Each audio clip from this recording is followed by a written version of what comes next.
नमस्कार, मैं हूं आपके साथ हेमंत कुमार।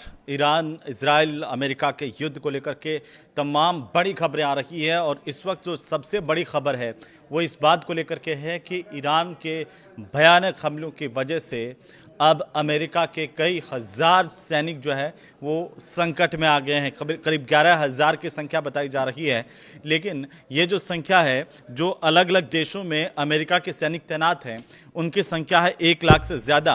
तो ऐसे हम ये कहें कि 11,000 सैनिकों पर खतरा है अमेरिका के, उससे ज़्यादा संख्या है ये। लेकिन अभी जो जानकारी सामने आ रही है वो इस बात को लेकर के है कि लेबनान के जो अर्की में इजरायली हमला हुआ और उसमें 5 बच्चों समेत 9 लोग मारे गए हैं। रोज़ाना अपडेट आ रही है, पल पल अपडेट आ रही है और युद्ध भीषण होता जा रहा है।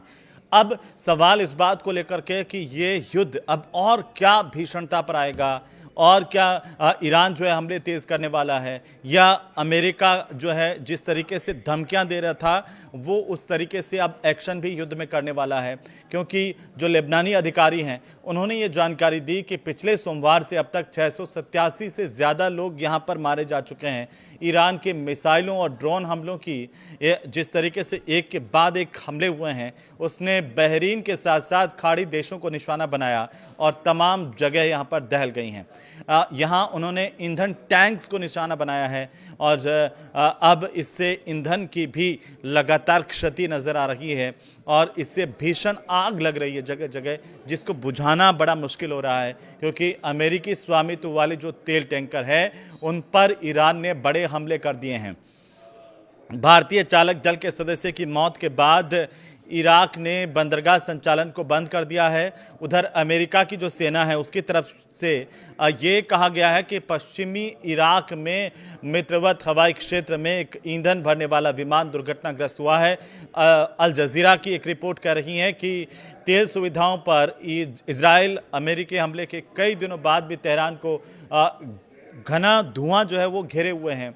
उधर नीदरलैंड और आइसलैंड ने भी अंतर्राष्ट्रीय न्यायालय में गाजा में जो नरसंहार हुआ उसके लिए इजराइल पर आरोप लगाने वाले दक्षिण अफ्रीका के मामलों में अपना समर्थन दिया है। वहीं तेल की कीमतों में उछाल भी आ गया है। गुरुवार को हमने देखा ब्रेंट क्रूड जो है वो अगस्त 2022 के बाद पहली बार हो गया $100 प्रति बैरल से ऊपर पहुंच गया। भारत में क्या इसका असर पड़ने वाला है? क्योंकि जिस तरीके से अभी तक सरकार ने कहा कि तेल पेट्रोल की जो कीमतें हैं वो नहीं बढ़ेगी, यथावत रहेंगी, लेकिन ये जो अंतर्राष्ट्रीय बाजार में जिस तरीके से क्रूड ऑयल की कीमतें बढ़ गई है युद्ध की वजह से, अगर ये युद्ध लंबा चलता है तो क्या आप जो गाड़ी में पेट्रोल भरवाते हैं उस पर भी संकट आ सकता है? ये बड़ा सवाल है। लेकिन एक बहुत अच्छी बात क्या हुई है भारत के लिहाज से, और यहाँ पर आप देखिए कि अब जो तमाम तरह की आशंकाएं भारत में थी उसमें राहत आ सकती है। बहुत बड़ी खबर है। खबर इस बात को लेकर के है कि भारत में जो ईरान के राजदूत है मोहम्मद फतहाली, उन्होंने ये कह दिया है कि ईरान भारत को सुरक्षित रास्ता देने के लिए तैयार है और उन्होंने ये बाकायदा कहा है कि ईरान का दोस्त है भारत। तो ऐसे में यहाँ पर भारत में जो तेल संकट या हम कहें कि ऊर्जा संकट जो गहराने की बातें कही जा रही थी उसमें सुधार हो सकता है। ये बहुत अच्छी खबर है भारत के लिए। ईरान के राजदूत की तरफ से, जो भारत में ईरान के राजदूत हैं, उन्होंने ये कहा कि भारत और ईरान के बीच में दोस्ताना संबंध है। जो लोग ये कह रहे थे कि ईरान भारत के खिलाफ हो गया या हमारी विदेश नीति में गड़बड़ है, ऐसा नहीं है। ईरान ने कहा कि ईरान भारत के बीच, दोनों के बीच दोस्ताना संबंध है। और नई दिल्ली में मीडिया से बातचीत करते हुए जब पत्रकारों से ने उनसे ये सवाल पूछा था ईरान के राजदूत से कि क्या ईरान भारत को हॉर्मुज स्ट्रेट में रास्ता देगा, इस पर जो ईरान के राजदूत हैं फतहाली, उन्होंने कहा कि हाँ, क्योंकि भारत हमारा दोस्त है। आप 2-3 घंटे में ऐसा होते देखेंगे, 2-3 घंटे में बहुत बड़ी राहत की खबर आ सकती है। और ईरान के मुताबिक भारत और ईरान के बीच में लंबे समय से जो सहयोग और विश्वास का रिश्ता रहा है। और अब आते हैं खाड़ी से जो क्या अपडेट आ रही है। खाड़ी से अपडेट ये आ रही है कि ओमान के जो सोहर प्रांत में ड्रोन गिरा है, उससे 2 भारतीय कामगारों की, मजदूरों की मौत होने की जानकारी अभी आ रही है। मीडिया रिपोर्ट्स ये कह रही हैं कि सुरक्षा बलों ने एक ड्रोन को मार गिराया था, इसके बाद उसका मलबा गिरा जिससे यह हादसा हुआ है। लेकिन कई मीडिया रिपोर्ट्स में यह दावा किया जा रहा है कि ईरान के जो नए सुप्रीम लीडर है मुज्तबा खामेनेई, वो गंभीर रूप से घायल हैं। ये भी कहा जा रहा है कि वो कोमा में हैं। इतना ही नहीं, आपको बता दें कि मीडिया रिपोर्ट्स तो ये भी कह रही हैं, जैसे ब्रिटिश मीडिया की एक रिपोर्ट आई है, द सन की रिपोर्ट है, उसके मुताबिक कहें कि 28 फरवरी को अमेरिका इजराइल के हमले में घायल होने के बाद उन्हें तेहरान के सिना यूनिवर्सिटी अस्पताल में भर्ती किया गया है और उनकी हालत बेहद गंभीर बताई जा रही है। जो नए सुप्रीम लीडर है ईरान के, रिपोर्ट से कह रही है कि हमले में चोट इतनी गहरी थी कि उनका नए सुप्रीम लीडर का, मुज्तबा का, एक पैर काटना पड़ा है। उनके लीवर को गंभीर नुकसान पहुंचा है और अस्पताल के एक हिस्से को पूरी तरह से अभी सील किया गया है। यहाँ पर भारी सुरक्षा फोर्स को तैनात किया गया है। मुज्तबा खामेनेई को उनके पिता और ईरान के पूर्व जो supreme leader Ayatollah Ali Khamenei की मौत हुई थी, उसके बाद 9 मार्च को देश का नया सुप्रीम लीडर बनाया गया था। इसके बाद उन्होंने बाकायदा संदेश दिया, अभी पहला संदेश एक दिन पहले ही, उसे लेकर हालांकि कई तरह की चर्चाएं सामने आ रही है, लेकिन उन्होंने जो संदेश दिया उसमें उन्होंने कहा कि एक एक मौत का बदला लेंगे। उन्होंने बाकायदा अमेरिका के सामने ये शर्तें भी रखी कि अमेरिका जो है वो यहाँ से अपनी फोर्स हटाए, तमाम खाड़ी देशों से पीछे हटे और जो पूर्व की स्थिति, और उसके बाद ये आश्वासन दे कि दोबारा हमला नहीं होगा। तब जाकर के वो सोचेंगे कि युद्ध को खत्म करना है या नहीं करना है। अब इसके मायने क्या हैं? इसके मायने तो यही निकल रहे हैं कि ईरान कमज़ोर स्थिति में कहीं से भी नहीं आया अभी तक। ईरान जो अमेरिका की धमकियां हैं उनके सामने डट करके खड़ा है। ये भी कह रहा है कि हम झुकने वाले नहीं हैं। ईरान कह रहा है कि जो गलती अमेरिका ने की, उस गलती की माफ़ी अमेरिका मांगे। तो सवाल ये पैदा हो गया कि क्या अमेरिका ने कोई गलती कर दी, ये जंग छेड़ करके, ये युद्ध छेड़ करके, जिसका एहसास उसे नहीं था। वो सोच रहा था कि ईरान तो ढेर हो जाएगा, लेकिन 14 दिन बाद भी अगर ईरान छाती ठोक करके खड़ा हुआ है और वो ये कह रहा है कि अभी हम डिसाइड करेंगे युद्ध कब खत्म करना है, लेकिन उससे पहले हमारी शर्तें हैं जो अमेरिका को माननी पड़ेगी। क्या दुनिया में नए समीकरण बन रहे हैं?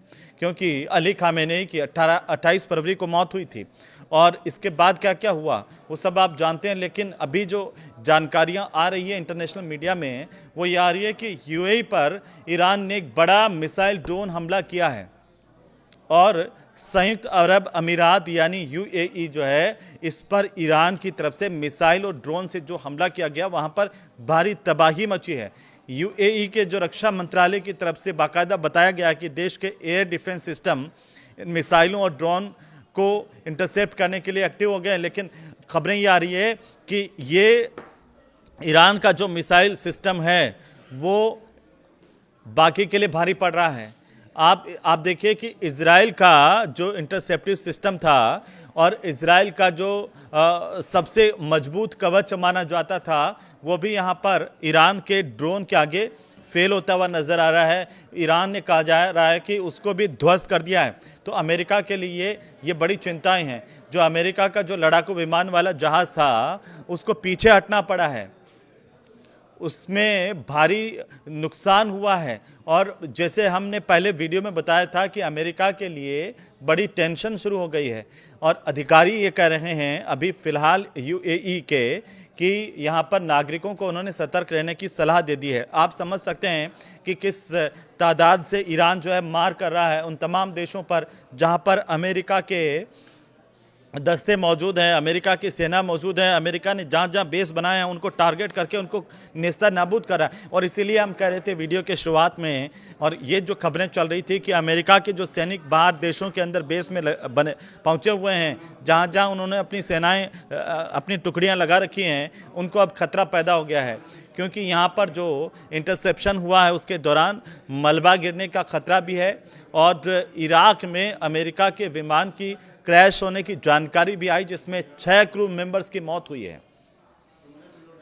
तो आपके मन में ये सवाल है तक कि युद्ध कब तक चलेगा? इसका जवाब एक ही है कि जब तक ईरान चाहेगा। ईरान कह रहा है कि हमारे पास तो 6 महीने तक लड़ने की क्षमता है, अभी बहुत बड़ा जखीरा हमारे पास में है, हम ऐसे घुटने टेकने वाले नहीं हैं। क्योंकि पश्चिमी इराक में हम देखें तो जहाँ पर ये क्रैश हुआ वहाँ पर अमेरिकी एयरफोर्स का ये KC-135 है रिफ्यूलिंग विमान, इसके अंदर 6 क्रू मेंबर सवार थे और इन 6 क्रू मेंबर्स की मौत हुई है इसमें जो लोग थे। अमेरिका की जो सेंट्रल कमांड है सेंटकॉम, उसने शुक्रवार को इस बात की बाकायदा पुष्टि की है। अब सेंटकॉम ने सोशल मीडिया पर बाकायदा एक्स पर पोस्ट किया और ये बताया कि पश्चिमी इराक में दुर्घटनाग्रस्त हुए विमान में सवार सभी 6 क्रू मेंबर्स अब मृत घोषित किए जा चुके हैं। लेकिन इससे पहले की अगर हम बात करें, जहां पर लगातार अमेरिका ये कह रहा था कि वो एक के बाद एक हमले तेज कर रहा है, 11 तारीख के बाद में जिस तरीके से ईरान ने इस युद्ध में ताबड़तोड़ हमले किए हैं उन देशों पर जो लगातार ईरान के लिए टेंशन बने हुए थे या अमेरिका के साथ में थे, उन देशों पर वहाँ पर जो अमेरिकी बेस थे वहाँ पर जितने हमले किए गए हैं वो अमेरिका की टेंशन को और बढ़ा रहे हैं कि आखिर ये हो क्या रहा है। अब आप देखिए कि ईरान के मिनाब इलाके में आपको याद होगा कि गर्ल्स स्कूल पर हमला हुआ था, उसमें आप आज बड़ी इंटरनेशनली डेवलपमेंट हुई है। डेवलपमेंट क्या हुई है कि ये जो स्कूल पर हमला किया गया था, मिसाइल अटैक हुआ था, वो पूरी दुनिया का ध्यान इसने खींचा था। पूरी दुनिया में सवाल पैदा हुआ कि भाई युद्ध का नियम है कि आप अस्पताल पर मिसाइल नहीं मार सकते, बम नहीं मार सकते, स्कूल पर नहीं कर सकते, लेकिन क्या आपने मानवता को छोड़ दिया, बच्चों पर भी आपने जो बम मारा। लेकिन सबसे बड़ी बात इसमें आज चीन जो है वो उभर करके सामने आया है। तो मैं कह रहा कि इस हमले के बाद में ट्रंप पर सवाल उठने लगे और इसका जवाब देने से हालांकि ट्रंप बचते रहे, लेकिन इस बीच ईरान के इस जख्म पर चीन ने मरहम लगा दिया। तो हम ये मान के चलें कि क्या चीन की एंट्री अब इस युद्ध में इस आधार पर, मानवीय पहल के आधार पर हुई है, जो कहीं न कहीं इंटरनेशनल जो समीकरण है उनको बना सकती है, बिगाड़ सकती है, उसमें परिवर्तन कर सकती है। क्योंकि दुनिया को चीन ने एक मैसेज ये दिया है और ऐलान भी चीन ने कर दिया कि वो पीड़ित जो माता पिता है उनके खातों में आर्थिक मदद भेजेगा। अब इस पर देखिए, अभी तक अमेरिका का कोई रिएक्शन आया नहीं है, लेकिन अभी जो जानकारी है कि चीन ने जितने भी लोग यहाँ पर ईरान में इस स्कूल वाले बम धमाके में जो घायल हुए हैं, जो मारे गए, उनके परिजनों के लिए आर्थिक सहायता के लिए करोड़ों रुपए की धनराशि का ऐलान कर दिया है। चीन की तरफ से ये बताया गया कि ईरान को वो आर्थिक सहायता देगा और ईरान में ये जो त्रासदी हुई उस पर सिर्फ हम संवेदनाएं जाहिर नहीं कर रहे हैं, बल्कि कई हजार करोड़ डॉलर जो है वो 2 लाख डॉलर जो है, करीब 1 करोड़ 84 लाख रुपए की आर्थिक सहायता देने का ऐलान चीन की तरफ से किया गया है। बीजिंग की तरफ से इस हमले को मानवीय संवेदनाओं की मर्यादा का गंभीर उल्लंघन बताया है।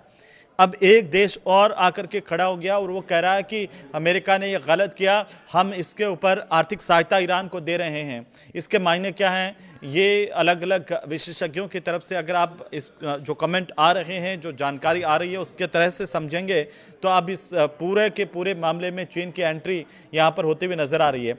इस पर ईरान ने क्या कहा है? ईरान ने कहा कि अमेरिका और इजराइल ने स्कूल को टारगेट कर अटैक किया। ट्रंप पर सवाल उठे तो उन्होंने कहा कि ईरान से ही कोई मिसाइल गलती से गिरी होगी। इसके अलावा एक चौंकाने वाली जांच रिपोर्ट में यह दावा किया जा रहा है कि यह हमला किसी दुश्मनी में नहीं, बल्कि अमेरिका की एक भयानक तकनीकी गलती का नतीजा था। हालांकि अभी और जांच होगी या अमेरिका इसको कितना एक्सेप्ट करता है, कब करेगा कि ये कोई गलती नहीं थी, जानबूझकर किया गया था, या वाकई गलती हो गई थी, या फिर ईरान की ही कोई मिसाइल जो है वो गलती से वहाँ पर गिर गई। ये देखिए अलग अलग चर्चाएं हैं। सबसे मजबूत जो दावा है वो यही है कि अमेरिका ने यहाँ पर मिसाइल मारी और इस स्कूल में भयंकर तबाही हुई, कितनी ही बच्चियाँ मारी गई, जिससे लेकर के पूरी दुनिया में से अब अलग अलग देशों की संवेदनाएं मिल रही हैं। लेकिन ईरान के पक्ष में जिस तरीके से आर्थिक मदद का ऐलान पहली बार किसी देश ने इस युद्ध के दौरान किया है तो वो चीन है। अब चीन के इस ऐलान से आर्थिक मदद ईरान को देने से क्या अमेरिका की तरफ से रिएक्शन आता है वो अभी देखने वाली बात होगी। लेकिन क्या अमेरिका का रिएक्शन इस युद्ध के अंदर कोई नया मोड़ ला देगा।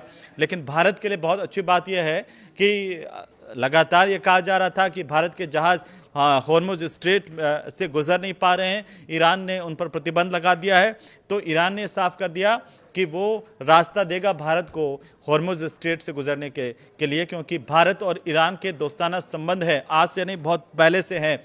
ये ईरान की तरफ से कहा गया, ये अच्छी खबर है भारतीयों के लिए। उम्मीद कीजिए कि इससे जो गैस का और चाहे वो तेल का संकट हो, ये ऊर्जा के क्षेत्र में भारत में इसको लेकर आशंकाएं थी, उन पर अब लगाम लग पाएगी, लोगों को इससे बड़ी राहत मिलेगी। लेकिन युद्ध कितना लंबा चलेगा अभी इसे लेकर के कुछ नहीं कहा जा सकता। इसके नतीजे क्या होगा, कौन जीतेगा युद्ध, कौन अभी भारी पड़ रहा है। हमले तो दोनों ही तरफ से किए जा रहे हैं, लेकिन टेंशन जो है अमेरिका की ज़्यादा नज़र आ रही है। हालांकि ईरान के पास तो आप जानते हैं कि खोने के लिए क्या था आखिरकार। उनके ईरान के जो सुप्रीम लीडर है वो इस युद्ध में मारे गए। उसके बाद ईरान बड़ा आक्रामक है। इस आक्रामकता के नतीजे दुनिया पर क्या पड़ेंगे, इसे लेकर के आप क्या सोच रहे हैं, हमें ज़रूर कमेंट करके बताइए। वीडियो आपको अच्छा लगे तो इसे शेयर भी कीजिए। नमस्कार।